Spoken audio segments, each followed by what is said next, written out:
Que reste-t-il du programme nucléaire iranien après les frappes israéliennes et américaines ? Si même Téhéran a reconnu que les centrales visées ont été considérablement endommagées, de nombreuses questions demeurent sur l'efficacité réelle de la guerre de 12 jours lancée par Israël pour empêcher l'Iran de se doter de la bombe atomique. Ce qui est certain en revanche, et ce que cette guerre a encore démontré, c'est que l'ombre de la menace nucléaire ne cesse de s'étendre dans le monde, alors que le Japon s'apprête à marquer le 80e anniversaire des bombes de Nagasaki et d'Hiroshima. Va-t-on vers la fin du tabou nucléaire ? L'arme atomique n'a plus jamais été utilisée dans le monde depuis août 1945 et les bombardements américains qui ont précipité la capitulation du Japon et la fin de la Seconde Guerre mondiale. Après les États-Unis, d'autres pays se sont pourtant dotés de la bombe atomique, mais le principe de dissuasion nucléaire, qui a instauré un équilibre de la terreur, puis celui de non-prolifération nucléaire, qui a freiné la course à l'armement, ont permis d'éviter qu'elle soit de nouveau utilisée. A powerful international norm developed, stigmatizing the use of nuclear weapons as morally unacceptable. This norm has become known as the nuclear taboo. It is therefore alarming that today this taboo against the use of nuclear weapons is under pressure. C'était il y a quelques mois, à Oslo. Le prix Nobel de la paix était décerné au groupe japonais anti-armes atomiques Nihon Hidankyo, qui regroupe des survivants des bombardements sur Hiroshima et Nagasaki. Une tentative de remettre le désarmement nucléaire à l'ordre du jour international, à un moment où Moscou menaçait de briser le tabou. Также четко фиксируются условия перехода России к применению ядерного оружия. Будем рассматривать такую возможность уже при получении достоверной информации о массированном старте средств воздушно-космического нападения и пересечении ими нашей государственной границы. À plusieurs reprises, Vladimir Poutine a agité la menace nucléaire pour dissuader l'Occident d'aider militairement l'Ukraine à repousser l'invasion russe déclenchée en 2022. La Russie dispose du plus grand nombre de têtes nucléaires au monde, juste devant les États-Unis. Ces deux pays détiennent à eux seuls près de 90% de l'arsenal nucléaire mondial. Ils étaient liés depuis 2010 par un traité de désarmement nucléaire, mais en 2023, Moscou a suspendu sa participation à ce traité. In times of conflict, of international tension, having nuclear weapons is extremely dangerous. We don't know exactly, nobody knows the calculations that goes on in the minds of leaders like Putin when it comes to nuclear weapons. Il y a un an déjà, le secrétaire général de l'ONU avait alerté sur un niveau de menace inédit depuis des décennies. Geopolitical tensions and mistrust have escalated the risk of nuclear warfare to its highest point in decades. The doomsday clock is ticking loudly enough for all to hear. Les puissances nucléaires sont au nombre de 9. Après la Russie et les États-Unis, viennent la Chine, le Royaume-Uni, la France, suivis par l'Inde, le Pakistan, Israël et la Corée du Nord. Israël est le seul de ces pays à n'avoir jamais officiellement reconnu détenir l'arme atomique et contrairement à l'Iran, il n'a pas signé le traité de non-prolifération nucléaire. Le TNP est né en pleine guerre froide pour empêcher la multiplication des puissances nucléaires et le risque d'instabilité que cela représenterait. Il promeut le désarmement en échange d'une coopération internationale pour l'utilisation civile de l'énergie nucléaire. Les États, alors déjà dotés de l'arme atomique, s'engagent à ne pas en fournir à d'autres pays. Les États non dotés de l'arme atomique s'engagent, eux, à ne pas en développer. L'application de ce traité est contrôlée par l'AIEA, l'Agence internationale de l'énergie atomique, créée par l'ONU dès 1957. À ce jour, le TNP a été signé par 191 pays. Il a permis d'interrompre des programmes de développement d'armes nucléaires, notamment en Afrique du Sud, au Brésil ou en Libye. Il a aussi encadré depuis les années 70 la forte baisse du nombre d'armes nucléaires détenues par Washington et Moscou. Mais il n'a pas empêché 3 pays non signataires de l'accord de se doter de l'arme atomique, Israël donc, et les 2 frères ennemis que sont l'Inde et le Pakistan.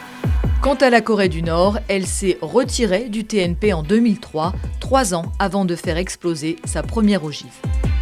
L'Iran sera-t-il le prochain pays à quitter le TNP ? Après les 12 jours de guerre entre Israël et l'Iran, les Occidentaux redoutent une telle décision qui ébranlerait l'ordre nucléaire mondial. Pour moi, le pire scénario, ce serait que derrière, la conséquence soit une sortie du traité de non-prolifération de l'Iran, et donc au fond une dérive et un affaiblissement collectif. Le 25 juin, le Parlement de Téhéran a voté pour la suspension de la coopération avec l'AIEA, qui est depuis entrée en vigueur. L'Iran estime que le gendarme onusien du nucléaire s'est décrédibilisé en étant incapable de garantir la sécurité de ses sites nucléaires. The recent unlawful act of aggression has delivered a fundamental and irreparable blow to the international non-proliferation regime, conclusively demonstrating that the existing NPT framework has been rendered ineffective in fulfilling its foundational objective. Si Téhéran interdit aux inspecteurs de l'AIEA tout accès à ses installations nucléaires, il sera impossible de savoir ce qu'il est advenu de son stock d'uranium enrichi.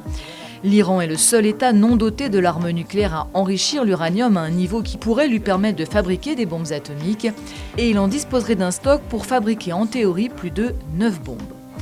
Ce stock a-t-il été déplacé préventivement ? Donald Trump assure que non, mais l'AIEA ne se prononce pas, faute donc d'accès à ses réserves depuis le 10 juin. Ce qu'elle dit en revanche, c'est que l'Iran pourrait recommencer à enrichir de l'uranium d'ici quelques mois. To achieve the long-term assurance that Iran does not acquire a nuclear weapon and for the continued effectiveness of the global non-proliferation regime, we must return to negotiations. Otherwise, violence and destruction could reach unimaginable levels, and the global non-proliferation regime that has underpinned international security for more than half a century could crumble and fall. Les négociations sur le nucléaire iranien ont été brutalement stoppées par l'attaque israélienne du 13 juin. Elles avaient repris en avril entre Washington et Téhéran avec l'objectif de conclure un nouvel accord devant empêcher l'Iran de se doter de l'arme atomique en échange d'une levée des sanctions qui paralysent son économie. Un premier accord historique avait été conclu en 2015 entre l'Iran et les 5 membres permanents du Conseil de sécurité de l'ONU, tous détenteurs de l'arme atomique. Mais le répit a été de courte durée. Les États-Unis s'en sont retirés dès 2018 lors du premier mandat de Donald Trump, qui le jugeait absolument inefficace. In the years since the deal was signed, Iran's aggression only increased. The regime used new funds from the deal to support terrorism, build nuclear-capable missiles, and foment chaos. Le retrait américain a torpillé l'accord de Vienne en provoquant un désengagement progressif par l'Iran de ses obligations nucléaires. Dès 2019, Téhéran a annoncé une augmentation significative de sa production d'uranium enrichi. The Trump administration's policy in the first term and also during negotiations that it started with Iran in its second term has been saying that it's zero enrichment or nothing.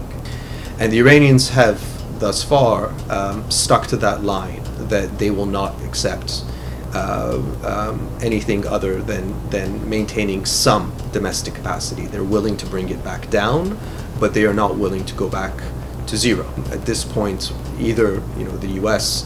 softens on that position a little bit, or the Iranians concede on that position, or we essentially continue with a deadlock on the diplomatic track. Au-delà de l'Iran, le risque de prolifération nucléaire vient aussi désormais et paradoxalement de certains alliés des États-Unis. Les assauts répétés de Donald Trump contre l'ordre établi sapent la confiance des pays qui vivent sous le parapluie nucléaire américain. Ne se sentant plus assez protégés par les États-Unis, certains pourraient être tentés de se protéger eux-mêmes. C'est le cas notamment de la Corée du Sud, défiée par la Corée du Nord, ou de la Pologne, devenue un acteur clé sur le flanc est de l'OTAN, qui se sent menacé par Moscou. Le Premier ministre polonais Donald Tusk n'a pas exclu de se doter d'armes nucléaires, et l'Arabie saoudite de Mohammed Ben Salman a averti en 2023 qu'elle le ferait si l'Iran y parvenait. À cette prolifération horizontale liée au nombre croissant de puissances nucléaires s'ajoute une menace de prolifération verticale qui signifie que les puissances nucléaires augmentent leur arsenal. Cette menace vient notamment de la Chine qui pèse pour beaucoup dans la hausse des dépenses militaires mondiales qui a été l'an dernier la plus forte depuis la fin de la guerre froide. Pékin se serait doté de 200 ogives supplémentaires ces 2 dernières années. Now there's China to think about as well. And a three-sided arms control agreement is going to be devilishly complex to achieve.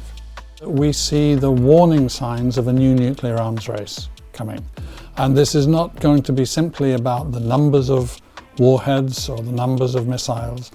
It's an arms race which is going to be highly technological.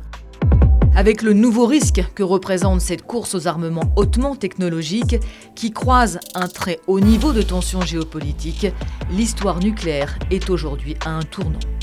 If India uses nuclear weapons against Pakistan or Pakistan against India, the retaliation is absolutely predictable and that would be devastating on both sides. So I don't think there is such a high risk of deliberate use of nuclear weapons. What I worry about is some kind of problem, like a technical accident maybe that would occur, maybe a glitch in the software of one of these very elaborate and sophisticated systems, despite all precautions being misinterpreted, misunderstood, which would be possible in a context where there was a climate of hostility and mutual suspicion of the two sides against each other. The next step would be moving towards full automation, and that is a step that must never be taken. If our prospects of being free of the danger of nuclear war were to be left in the hands of an artificial intelligence, I think that then we would be close to the doomsday scenario.